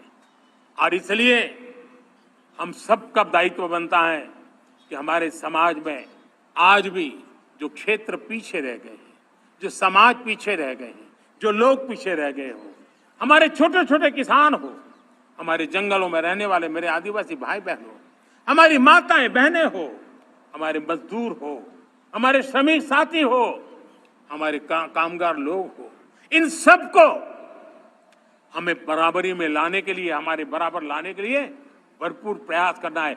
लेकिन अब गति पकड़ गई है, अब लंबे दिन तक हमें वो करना नहीं पड़ेगा। बहुत जल्द वो हमारे पास पहुंच जाएंगे, हमारी बराबरी में आ जाएंगे, हमारी ताकत बहुत बढ़ जाएगी और बड़ी संवेदना के साथ हमें इस काम को करना है। और इसके लिए एक बहुत बड़ा अवसर आ रहा है। मैं मानता हूं संवेदनशीलता की दृष्टि से इससे बड़ा अवसर क्या हो सकता है। हमें पता है 1857 के स्वतंत्र संग्राम के पहले भी अंग्रेजों के नाक को दम करने वाला हमारा देश का एक आदिवासी युवक था। 20-22 साल की उम्र में उसने अंग्रेजों के नाक को दम ला दिया था, जिसको आज भगवान बिरसा मुंडा के रूप में लोग पूजा करते हैं। भगवान बिरसा मुंडा की 150वीं जयंती आ रही है। कि हम सबके लिए प्रेरणा का कारण बने। समाज के प्रति छोटा सा छोटा व्यक्ति भी देश के लिए कैसी जज्बात रखता है, उससे बड़ी प्रेरणा भगवान बिरसा मुंडा से अधिक कौन हो सकता है। आइए हम भगवान बिरसा मुंडा की 150वीं जयंती जब मनाएं, संवेदनशीलता का हमारा व्याप बढ़े, समाज के प्रति हमारा ममभाव बने। हम समाज के हर व्यक्ति को, गरीबों को, दलित को, पिछड़ों को, आदिवासियों को, हर एक को हम अपने साथ लेकर के चले। इस संकल्प को लेकर के चलना है। मेरे प्यारे देशवासियों, हम संकल्प के साथ तो बढ़ तो रहे हैं, बहुत आगे बढ़ रहे हैं, लेकिन ये भी सच है कि कुछ लोग होते हैं जो प्रगति देख नहीं सकते। कुछ लोग होते हैं जो भारत का भला सोच नहीं सकते हैं। जब तक खुद का भला न हो तब तक उनको किसी का भला अच्छा नहीं लगता है। ऐसी विकृत मानसिकता से भरे हुए लोगों की कमी नहीं होती है। देश को ऐसे लोगों से बचना होगा। वे निराशा की गर्त में डूबे हुए लोग हैं। ऐसे मुट्ठी भर निराशा की गर्त में डूबे हुए लोग, जब उनके गोद में विकृति पलती है तब वो विनाश का कारण बन जाती है, सर्वनाश का कारण बन जाती है, एनार्की का मार्ग ले लेती है, और तब देश को इतनी बड़ी हानि हो जाती है जिसकी भरपाई करने में हमें नए सिरे से मेहनत करनी पड़ती है। इसलिए ऐसे जो छुटपुट निराशावादी तत्व होते हैं, वो सिर्फ निराशा इतना नहीं है, उनकी गोद में विकृति पल रही है। ये विकृति विनाश के, सर्वनाश के सपने देख रही है, ताने बाने जोड़ने की प्रयासों में लगी हुई है। देश को इसे समझना होगा। लेकिन मैं देशवासियों को कहना चाहता हूं कि हम हमारी नेक नीयत से, हमारी ईमानदारी से, राष्ट्र के प्रति हमारे समर्पण से हम सारी परिस्थितियों के बावजूद भी विपरीत मार्ग पर जाने वालों के लिए भी उनके भी दिल जीत करके हम देश को आगे बढ़ने के हमारे संकल्प में कभी भी पीछे नहीं हटेंगे, ये मैं विश्वास दिला चाहता हूं। साथियों, चुनौतियां हैं, अनगिनत चुनौतियां हैं। चुनौतियां भीतर भी है, चुनौतियां बाहर भी है। और जैसे जैसे हम ताकतवर बनेंगे, जैसे जैसे हमारा तवज्जो बढ़ेगा, तो चुनौतियां भी बढ़ने वाली है, बाहर की चुनौतियां और बढ़ने वाली है। और मुझे उसका भली भांति अंदाज है, लेकिन मैं ऐसी शक्तियों को कहना चाहता हूं, भारत का विकास किसी के लिए संकट लेकर के नहीं आता। हम विश्व में समृद्ध थे, तब भी हमने कभी दुनिया को युद्ध में नहीं झोंका है। हम बुद्ध का देश है, युद्ध हमारी राह नहीं है। और इसलिए विश्व चिंतित न हो भारत के आगे बढ़ने से। मैं विश्व समुदाय को विश्वास दिलाता हूं कि आप भारत के संस्कारों को समझिए, भारत के हजारों साल के इतिहास को समझिए। आप हमें संकट मत मानिए, आप उन तरकीबों से न जुड़िए जिसके कारण पूरी मानव जात का कल्याण करने का सामर्थ्य जिस भूमि में है, उस भूमि को ज्यादा मेहनत करनी पड़े। लेकिन फिर भी मैं देशवासियों को कहना चाहता हूं, चुनौतियां कितनी ही क्यों न हो, चुनौती को चुनौती देना ये हिंदुस्तान की फितरत में है। न हम डिगेंगे, न हम थकेंगे, न हम रुकेंगे, न हम झुकेंगे। हम संकल्पों की पूर्ति के लिए 140 करोड़ देशवासियों का भाग्य बदलने के लिए, भाग्य सुनिश्चित करने के लिए, राष्ट्र के सपनों को साकार करने के लिए हम कोई कोर कसर नहीं छोड़ेंगे। हर बदनीयत वालों को हम हमारी नेक नीयत से जीतेंगे, ये मैं विश्वास देता हूं। मेरे प्यारे देशवासियों, समाज की मनोरचना में भी बदलाव कभी कभी बहुत बड़ी चुनौती का कारण बन जाता है। हमारा हर देशवासी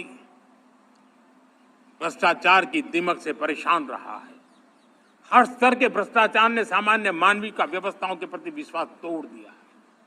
उसको अपनी योग्यता, क्षमता का प्रति अन्याय की जो गुस्सा होता है, वो राष्ट्र की प्रगति में नुकसान करता है। और इसलिए हमने व्यापक रूप से भ्रष्टाचार के खिलाफ एक जंग छेड़ा है।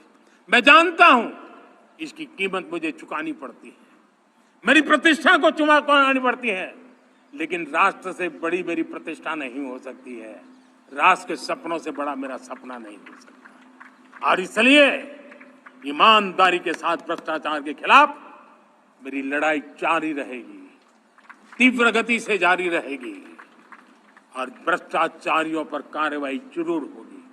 मैं भ्रष्टाचारियों के लिए भय का वातावरण पैदा करना चाहता हूं, ताकि देश के सामान्य नागरिक को लूटने की जो परंपरा बनी है, उस परंपरा को मुझे रोकना है। लेकिन सबसे बड़ी नई चुनौती आई, भ्रष्टाचारियों से निपटना तो है ही, लेकिन समाज जीवन में उच्च स्तर पर एक जो परिवर्तन आया है, वो सबसे बड़ी चुनौती भी है और एक समाज के लिए सबसे बड़ी चिंता भी है। क्या कोई कल्पना कर सकता है कि मेरे ही देश में इतना महान संविधान हमारे पास होने के बावजूद भी कुछ ऐसे लोग निकल रहे हैं जो भ्रष्टाचार का महिमा मंडन कर रहे हैं, खुलेआम भ्रष्टाचार का जय जयकार कर रहे हैं। समाज में इस प्रकार के बीज बोने का जो प्रयास हो रहा है, भ्रष्टाचार का जो महिमा मंडन हो रहा है, भ्रष्टाचारियों की स्वीकार्यता बढ़ाने का जो निरंतर प्रयास चल रहा है, वो स्वस्थ समाज के लिए बहुत बड़ी चुनौती बन गया है, बहुत बड़ी चिंता का विषय बन गया है। भ्रष्टाचारियों के प्रति समाज में दूरी बनाए रखने से ही किसी भी भ्रष्टाचारी को उस रास्ते पर जाने से डर लगेगा। अगर उसका महिमा मंडन होगा तो जो आज भ्रष्टाचार नहीं करता है उसको भी लगता है कि तो समाज में प्रतिष्ठा का रंग बन जाता है, उस रास्ते में जाने में बुरा नहीं है। मेरे प्यारे देशवासियों, बांग्लादेश में जो कुछ भी हुआ है उसको लेकर पड़ोसी देश के नाते चिंता होना, मैं इसको समझ सकता हूं। मैं आशा करता हूं कि वहां पर हालात जल्द ही सामान्य होंगे। खास करके 140 करोड़ देशवासियों की चिंता कि वहां हिंदू, वहां के अल्पसंख्यक, उस समुदाय की सुरक्षा सुनिश्चित हो। भारत हमेशा चाहता है कि हमारे पड़ोसी देश सुख और शांति के मार्ग पर चले। शांति के प्रति हमारा कमिटमेंट है, हमारे संस्कार है। हम आने वाले दिनों में बांग्लादेश की विकास यात्रा में हमेशा हमारा शुभचिंतन ही रहेगा, क्योंकि हम मानव जाति की भलाई सोचने वाले लोग हैं। मेरे प्यारे देशवासियों, हमारे संविधान को 75 वर्ष हो रहे हैं। भारत के संविधान के 75 वर्ष की यात्रा देश को एक बनाना, देश को श्रेष्ठ बनाने में बहुत बड़ी भूमिका रही है। भारत के लोकतंत्र को मजबूती देने में हमारे देश के संविधान की बहुत बड़ी भूमिका रही। हमारे देश के दलित, पीड़ित, शोषित, वंचित को सुरक्षा देने का बहुत बड़ा काम हमारे संविधान ने किया है। अब जब संविधान के 75 वर्ष हम मनाने जा रहे हैं, तब हम देशवासियों ने संविधान में निर्दिष्ट कर्तव्य के भाव पर बल देना बहुत जरूरी है। और जब मैं कर्तव्य की बात करता हूं, तब मैं सिर्फ नागरिकों पर बोझ बनाना नहीं चाहता। कर्तव्य केंद्र सरकार के भी है, कर्तव्य केंद्र सरकार के हर मुलाजिम के भी है, कर्तव्य राज्य सरकारों के भी है, राज्य सरकार के हर मुलाजिम के हैं, कर्तव्य हर स्थानीय स्वराज संस्था के हैं, चाहे पंचायत हो, नगर पालिका हो, महानगर पालिका हो, तहसील हो, जिला हो, हर किसी के कर्तव्य है। लेकिन साथ साथ 140 करोड़ देशवासियों की कर्तव्य है। अगर हम सब मिल करके अपने कर्तव्यों का निर्वाह करेंगे तो हम अपने आप औरों के अधिकारों की रक्षा करने के लिए निमित्त बनेंगे। और जब कर्तव्य का पालन होता है तब अधिकारों की रक्षा निहित होती है, उसके लिए कोई अलग से प्रयास करने की जरूरत नहीं पड़ जाती है। मैं चाहता हूं कि हमारे इस भाव को लेकर हम चलेंगे, हमारा लोकतंत्र भी मजबूत होगा, हमारा सामर्थ्य और बढ़ेगा और हम एक नई शक्ति के साथ आगे बढ़ेंगे। मेरे प्यारे देशवासियों, हमारे देश में सुप्रीम कोर्ट ने बार बार यूनिफॉर्म सिविल कोड को लेकर जो चर्चा की है, अनेक बार आदेश दिए हैं, क्योंकि देश का एक बहुत बड़ा वर्ग मानता है और उसमें सच्चाई भी है कि जिस सिविल कोड को हम लेकर के जी रहे हैं वो सिविल कोड सचमुच में तो एक प्रकार का कम्युनल सिविल कोड है, भेदभाव करने वाला सिविल कोड है। ऐसे सिविल कोड से जब संविधान के 75 वर्ष मना रहे हैं और संविधान की भावना भी जो हमें कहती है करने के लिए, देश की सुप्रीम कोर्ट भी हमें कहती है करने के लिए, और तब जो संविधान निर्माताओं का सपना था उस सपने को पूरा करना हम सबका दायित्व है। और मैं मानता हूं इस गंभीर विषय पर देश में चर्चा हो, व्यापक चर्चा हो, हर कोई अपने विचारों को लेकर के आए और उन कानूनों को, जो कानून धर्म के आधार पर देश को बांटते, जो ऊंच नीच का कारण बन जाते हैं, ऐसे कानूनों को आधुनिक समाज में कोई स्थान नहीं हो सकता है। और इसलिए मैं तो कहूंगा अब समय की मांग है कि देश में एक सेकुलर सिविल कोड हो। हमने कम्युनल सिविल कोड में 75 साल बिताए हैं, अब हमें सेक्युलर सिविल कोड की तरफ जाना होगा और तब जाकर के देश में धर्म के आधार पर जो भेदभाव हो रहे हैं, सामान्य नागरिक को जो दूरी महसूस होती है, उससे हमें मुक्ति मिलेगी।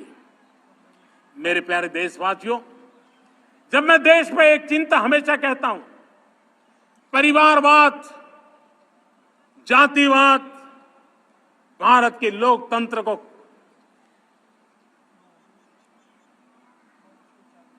बहुत नुकसान कर रहा है। देश को, लोक राजनीति को हमें परिवारवाद और जातिवाद से मुक्ति दिलानी होगी। आज मैं देख रहा हूं मेरे सामने जो नौजवान है, उसमें लिखा हुआ है माय भारत, जिस संगठन का नाम है उसकी चर्चा लिखी है, यहाँ बहुत बढ़िया तरीके से लिखा हुआ है। माय भारत के अनेक मिशन है। एक मिशन ये भी है कि हम जल्द से जल्द देश में राजनीतिक जीवन में जनप्रतिनिधि के रूप में 1 लाख ऐसे नौजवानों को आगे लाना चाहते हैं। शुरुआत में 1 लाख नौजवानों को आगे लाना चाहते हैं जिनके परिवार में किसी का भी कोई राजनीतिक बैकग्राउंड न हो, जिसके माता पिता भाई बहन चाचा मामा मामी कभी भी राजनीति में नहीं रहे, किसी भी पीढ़ी में नहीं रहे, ऐसे होनहार नौजवानों को फ्रेश ब्लड 1 लाख, चाहे वो पंचायत में आए, चाहे नगर पालिका में आए, चाहे जिला परिषदों में आए, चाहे विधानसभा में आए, लोकसभा में आए, 1 लाख नए नौजवान, कोई भी प्रकार का पूर्व का राजनीतिक इतिहास उनके परिवार का ना हो, ऐसे फ्रेश लोग राजनीति में आए ताकि जातिवाद से मुक्ति मिले, परिवारवाद से मुक्ति मिले, लोकतंत्र को समृद्धि मिले। और जरूरी नहीं है कि एक दल में जाए, उनको जो पसंद हो उस दल में जाए, उस दल में जाकर के वो जनप्रतिनिधि बन करके आगे आए। देश तय करके चले कि आने वाले दिनों में 1 लाख ऐसे नौजवान जो परिवार राजनीति से दूर दूर का संबंध नहीं है, ऐसे फ्रेश ब्लड आएंगे तो सोच भी नहीं आएगी, सामर्थ्य भी नहीं आएगा, लोकतंत्र समृद्ध होगा। और इसलिए हमें इस दिशा में आगे होना है। और मैं चाहूंगा कि देश ने बार बार चुनाव इस देश की प्रगति में रुकावट बन रहे हैं, गतिरोध पैदा कर रहे हैं। आज कोई भी योजना को चुनाव के साथ जोड़ देना आसान हो गया है, क्योंकि हर 3 महीने 6 महीने कहीं न कहीं चुनाव चल रहा है। कोई भी योजना जाहिर करोगे आप तो मीडिया में देखेंगे, चुनाव आया तो फलाना हो गया, चुनाव आया तो फलाना हो गया। हर काम को चुनाव के रंग से रंग दिया गया है। और इसलिए देश में व्यापक चर्चा हुई है, सभी राजनीतिक दलों ने अपने विचार रखे हैं। एक कमेटी ने बहुत बढ़िया अपना रिपोर्ट तैयार किया है। 1 नेशन 1 इलेक्शन के लिए देश को आगे आना होगा। मैं लाल किले से तिरंगे की साक्षी में देश के राजनीतिक दलों से आग्रह करता हूं, देश के संविधान को समझने वाले लोगों से आग्रह करता हूं कि भारत की प्रगति के लिए, भारत के संसाधनों का सर्वाधिक उपयोग जन सामान्य के लिए हो, उसके लिए 1 नेशन 1 इलेक्शन के सपने को साकार करने के लिए हमें आगे आना चाहिए। मेरे प्यारे देशवासियों, भारत का स्वर्णिम कालखंड है। 2047 विकसित भारत की हमारी प्रतीक्षा कर रहा है। बाधाएं, रुकावटें, चुनौतियां, उसको परास्त करके एक दृढ़ संकल्प के साथ ये देश चलने के लिए प्रतिबद्ध है। और साथियों, मैं साफ देख रहा हूं, मेरे विचारों में कोई झिझक नहीं है, मेरे सपनों के सामने कोई पर्दा नहीं है। मैं साफ साफ देख सकता हूं कि यह देश 140 करोड़ देशवासियों के परिश्रम से, हमारे पूर्वजों का खून हमारी रगों में है। अगर वो 40 करोड़ लोग आजादी के सपनों को पूर्ण कर सकते हैं तो 140 करोड़ देशवासी समृद्ध भारत के सपने को साकार कर सकते हैं। 140 करोड़ देशवासी विकसित भारत के सपने को साकार कर सकते हैं। और मैंने पहले भी कहा था कि मेरे तीसरे टर्म में देश तीसरी इकोनॉमी तो बनेगा ही, लेकिन मैं 3 गुना काम करूंगा, 3 गुना तेज गति से काम करूंगा, 3 गुना व्यापकता से काम करूंगा, ताकि देश के लिए जो सपने हैं वो बहुत निकट में पूरे हों। मेरा हर पल देश के लिए है, मेरा हर क्षण देश के लिए है, मेरा कण कण सिर्फ और सिर्फ मां भारती के लिए है। और इसलिए 24/7 और 2047 इस प्रतिबद्धता के साथ आइए, मैं देशवासियों का आह्वान करता हूं। हमारे पूर्वजों ने जो सपने देखे थे, उन सपनों को हम संकल्प बनाए, अपने सपनों को जोड़े, अपने पुरुषार्थ को जोड़े, और 21वीं सदी जो भारत की सदी है, उस सदी में स्वर्णिम भारत बना के रहें, उसी सदी में हम विकसित भारत बना के रहें और उन सपनों को पूरा करते हुए आगे बढ़े। और स्वतंत्र भारत 75 साल की यात्रा के बाद एक नए मुकाम पर बढ़ रहा है, तब हम कोई कोर कसर न छोड़े। और मैं आपको विश्वास दिलाता हूं, आपने मुझे जो दायित्व दिया है, मैं कोई कोर कसर नहीं छोड़ूंगा। मैं मेहनत में कभी पीछे नहीं रहूंगा, मैं साहस में कभी कतराता नहीं हूं, मैं चुनौतियों से कभी टकराते से डरता नहीं हूं। क्यों? क्योंकि मैं आपके लिए जीता हूं, मैं आपके भविष्य के लिए जीता हूं, मैं आप भारत माता के उज्जवल भविष्य के लिए जी रहा हूं। और उस सपनों को पूरा करने के लिए आज राष्ट्र ध्वज के छाया में, तिरंगे की छाया में दृढ़ संकल्प के साथ हम आगे बढ़े। इसी के साथ मेरे साथ बोलिए, भारत माता की, भारत माता की, भारत माता की, वंदे वंदे वंदे वंदे। जय हिंद, जय